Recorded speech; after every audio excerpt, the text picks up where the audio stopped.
24 घंटा सौभाग्य की सराहना करो। हे प्रभु, इंसान बनाना और हमारी मति आपके चरणों में गति करती रहे, बस और कुछ न मांगो, यही मांगो, यही केवल मांगो। प्रभु आप में मति गति करे, इससे अलावा कुछ नहीं चाहिए, और तो सब है। सौभाग्यशाली हैं हम आप जिसकी मति भगवान में गति कर रहे हैं। कल बसंत पंचमी है, कहीं कहीं आज ही लोग मना रहे हैं। माँ सरस्वती का दिवस है, इसलिए एक बार माँ शारदा को वंदन करते हैं। बोली सरस्वती मैया की जय हो। कल पद बना के रखिएगा, सरस्वती माँ का पद गाएंगे।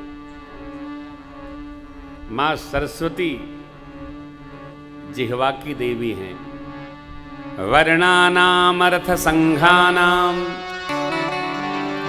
रसानाम छंदसामपि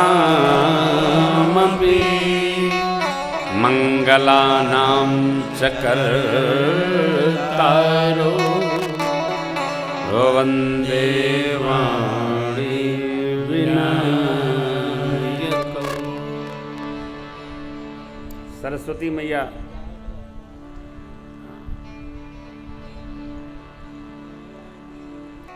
माँ भगवती हमारे आप पर कृपा करें। सरस्वती माता कैसे बोलना इसका ज्ञान देती हैं, और गणपति बाबा क्या बोलना है इसका विवेक देते हैं। वंदे वाणी विनायकौ उभौ वंदे। कई लोगों को ज्ञान बहुत होता है, वाणी सिद्ध नहीं होती। बहुत जानते हैं, बोल नहीं पाते। पढ़ा देंगे बहुत, वक्तृता नहीं आती है। मां सरस्वती की कृपा से वक्तृता आती है। भक्तराज केवट ने भगवान के श्री चरणों में क्या रखा? उतरा ही नहीं चाहिए। मार दिए लक्ष्मण जी, तब वो हम बेपांव धोले, उतारब न। इस सुन के लक्ष्मण जी आवेशित हुए और भगवान ठहाका लगा के हंसे। सुन के वट के बे प्रेम लपेटे अटपटे बिहसे करुणा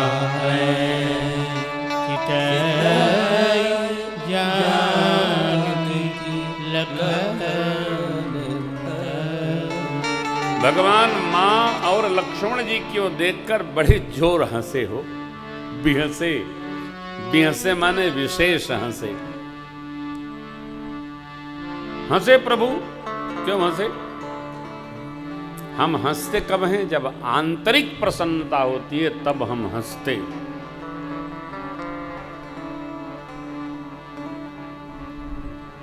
ऐसे हंसी नहीं आती है। जब अंदर से प्रसन्न होंगे तो हम ठहाका लगा के हंसते हैं। और 24 घंटे में एक बार हंसना अवश्य चाहिए, ध्यान रखिएगा। 9 प्रकार के रस हैं, उसमें रसराज हैं हंसना। 9 रस का राजा कौन है? बोलिए। हंसना। नवरस में रसराज हासरस कसके पीजे।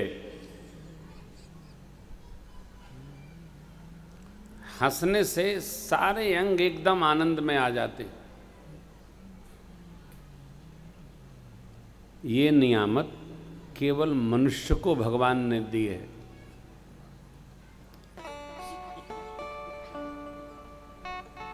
एक बार अकबर ने बीरबल से कहा कि बीरबल, ये अच्छी बात नहीं है कि आप जब देखो तब हंसते रहते हो। बीरबल जी खुद भी विनोदी भाव के थे, तो सुना देते थे, सब हंसते थे, वो भी हंसते थे। थोड़ा गंभीरता रखिए। अब बीरबल तो हाजिर जवाब थे। बीरबल ने कहा, हुजूर गुस्ताखी माफ हो। ये आनंद, ये रस, ये सुख ये रसराज केवल मनुष्य का शरीर मिलने पर ही प्राप्त होता है। सरकार क्षमा करें, कभी आपने गधे को हंसते देखा है? अकबर का मुंह तो धुआं हो गया, ही क्या कह रहा है? बोले सरकार यही तो बात है, मैंने तो इसीलिए कहा। तो अब अकबर साहब हंसने लगे। वस्तुतः आप में से मैं नहीं कह रहा हूं कि सब लोग हंसते ही रहिए, नहीं तो ज़्यादा हंसिएगा घर वाला कहेंगे लगता है 14 नंबर ढीला हो गया इनका। लेकिन हंसिए, हाँ हंसा करो थोड़ा। न हंस पाओ हल्की राह करिए। अच्छा, जिसको हंसी न आवे तो दूसरे के हंसी पर वो क्रोध न करे, खुश होइए ना। अभी हम लोग कथा करने आ रहे थे तो व्यास जी ने कुछ कहा तो हम लोग हंस रहे थे। ये तो हंसना चाहिए, हाँ हंसना चाहिए, नहीं हाँ बस प्रसन्न रहिए, लादे न रहिए। हाँ लादिए कम लाला, लादिए कम। बहुत लादने से कोई लाभ होने वाला, अरे सब चली तो रहा है। देखिए ना, कब क्या हो जाए भरोसा है। हम लोग कहीं कथा में थे तो पता चला कि सरकार बन रही है, सरकार बने, राष्ट्रपति जी आ रहे हैं, राष्ट्रपति जी आ रहे हैं, राज्यपाल जी आ रहे हैं, राष्ट्रपति आ रहे हैं। ये सरकार बनते बिगड़ते उद्धव जी की कृपा हो ही गई। देखो भाई बन ही गया। क्या क्या हो जाए, इसलिए प्रसन्न रहो, न जाने कब क्या हो जाए, कोई भरोसा नहीं है। आनंद में रहिए एकदम। मैं आपसे बार बार यही कह रहा हूं, मेरे प्रभु भगत का कार्य है भगवान भी हंस दे। केवट जी ने क्या अटपटा बोला, सोनी केवट के कैसे अटपटे। आपकी सौगंध, न विश्वास हो तो तुम्हारे बाप की सौगंध। हाय हाय हाय, ये मेरा नहीं है, पूज्य कोकिल जी का प्रवचन है। मैं तो आदर से बोलता हूं, वैसे ही आनंद लेते थे। हाँ अटपटे बोल, क्यों? भगवान हंसे। सरकार सुमंत्री जी को विदा करके थोड़े अनमने हैं, इसलिए केवट जी ने ऐसा कहा, हम भी ऐसा कुछ करें हो कि हमारे भगवान प्रसन्न रहें, हमारे भगवान गदगद रहें। और जब भगवान प्रसन्न रहेंगे तो आपकी अंदर प्रसन्नता अपने आप तैरने लगेगी, आनंद में आ जाएंगे। भगत का कर्तव्य है भगवान प्रसन्न रहे।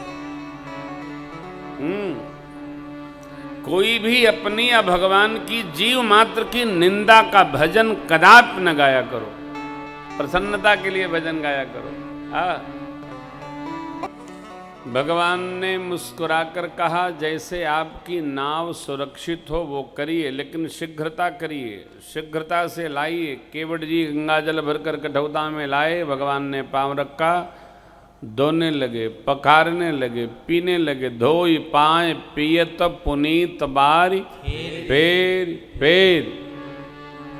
देवता कल्प वृक्ष आनंद कानन आदि आदि पुष्पों की वृष्टि करते हैं। देखिए, धरती पर हम जब कोई सदकर्म करते हैं तो देवता पुष्ट होते हैं, और देवता पुष्टता प्राप्त करते ही हमको बहुत बहुत आशीर्वाद प्रदान करते हैं। इसलिए सत्कर्म करते रहना चाहिए। सत्कर्म करने से हमारी इहलोक भी प्रगति होती है, प्रतिष्ठा होती है, और परलोक में भी सद्गति प्राप्त होती है।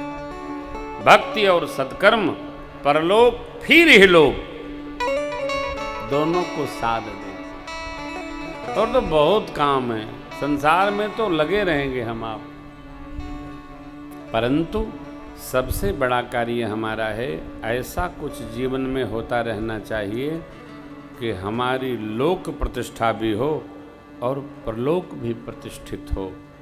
ये काम केवट जी कितना सुंदर कर रहे हैं। इसलिए देवता लोग प्रशंसा करके क्या कहते हैं, एहि सम पुण्य पुंज को इनके समान कोई पुण्यशाली नहीं।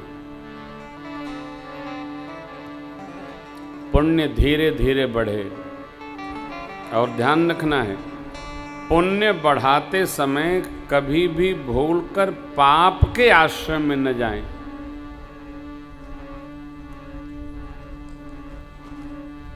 अजामिल, जिसकी कथा हम लोग भागवत जी में श्रवण करते हैं, अजामिल कोई पापी नहीं थे। एक पल दृष्टि में ऐसा आ गया घटनाक्रम कि उनका जीवन वहीं से विकृत होने लगा। अर्थात हम सत्संगी रहते हुए भी यदि एक क्षण का भी कुसंग लगा तो 12 वर्ष के सत्संग को वो समाप्त कर सकता है, लीन कर देगा। सत्संगी को सर्वकाल सावधान रहना चाहिए, भूल कर भी कुमति न आवे, भूल कर कुसंग न लगे, चाहे जैसे व्यक्ति का संग न हो जाए, वरना जो है पूंजी चली जाएगी। यहाँ यह प्रसंग समझने योग्य है। केवट के जीवन को देखकर बरस सुमन सुर सकल सिहां, एहि सम पुण्य पुंज को पद पखारि जल पान करी, आप सहित परिवार पितर पार करी, मुदित गयो आप सपरिवार भगवत चरणामृत प्राप्त किए, पांव पखारे, सरकार को नाव में बिराजवाए। क्या आनंद है।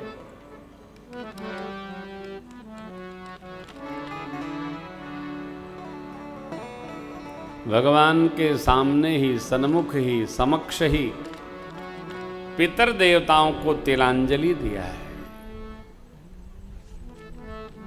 प्रभु साक्षी हैं, पितर देवता जल पाकर सद्गति प्राप्त कर गए। क्यों? भगवान की साक्षी। सद्गुरु, श्रेष्ठ संत, परमात्मा, अर्चा विग्रह, इनके साक्षी में जब हम कोई सदकर्म करते हैं तो उसका पुण्य फल करोड़ गुना गुणित होकर के हमारे जीवन में उपस्थित होता है। इसलिए हम नहीं, श्रेष्ठ के आश्रय में रहें, सीधा न करें। दान पुण्य भी कराना है तो श्रेष्ठ के द्वारा करें, किसी संत के कर से करें, सदगुरु के कर से करें, अर्चा विग्रह के चरणों में रखकर करें। अभिमान पूर्वक न करें, निरभिमानिता पूर्वक करें। ये ध्यान रखें। सत्कर्म जब भी करना है तो नीचे नयन से करना चाहिए, अहंकार पूर्वक नहीं करना चाहिए।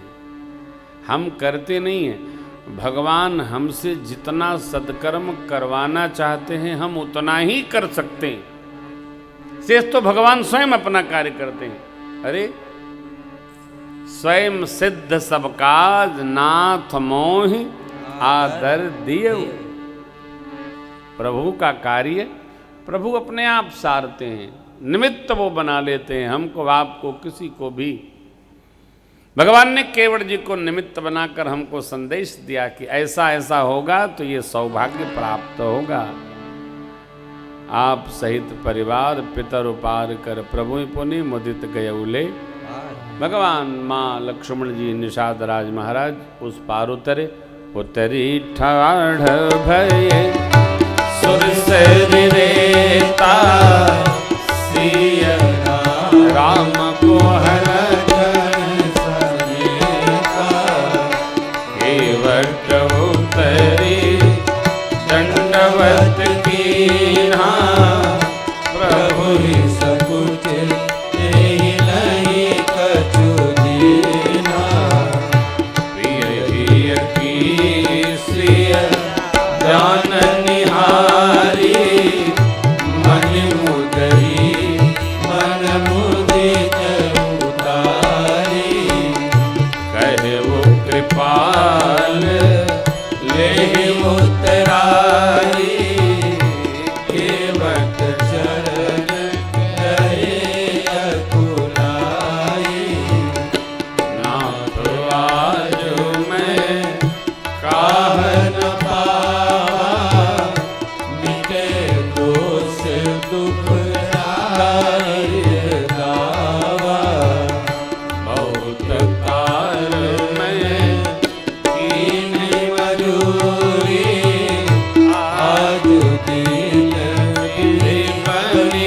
गली भूरी, अब कछु नाथ न चाहिए मोरे, दीन दयाल अनुग्रह तोरे।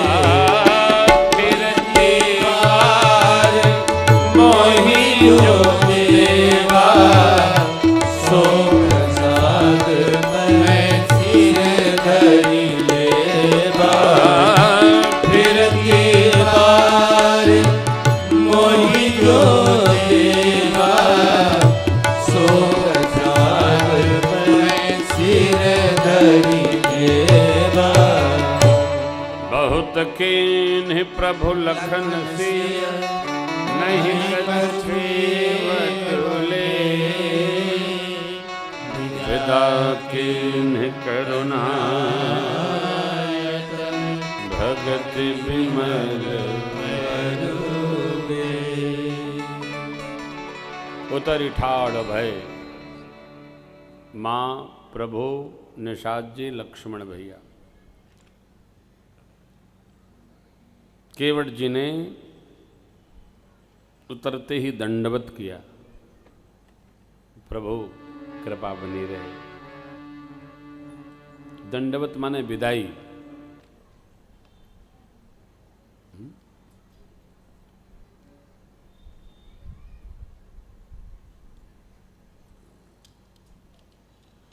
प्रभु को संकोच हुआ, इन्हें कुछ दिया नहीं।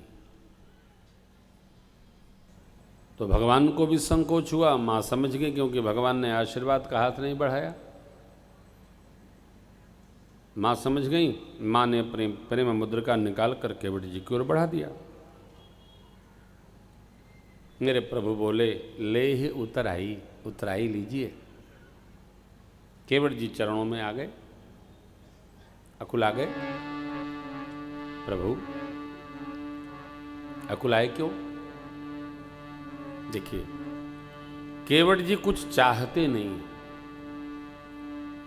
जब हम नहीं चाहते हैं और फिर भी कोई ये सोचता है ये तो अवश्य चाहते हों, तब ये व्यवहार बनता है, तब अकुलाहट होती है। जब हमारी ईमानदारी पर प्रश्न चिन्ह लगता है, तब हमको अकुलाहट होती है। केवट जी चाहते नहीं हैं और भगवान चाहते ही हैं, ले ही उतराई। क्योंकि हम नाव पर चढ़कर आए, इसलिए हमको देना हमारा कर्तव्य है, देना ही चाहिए।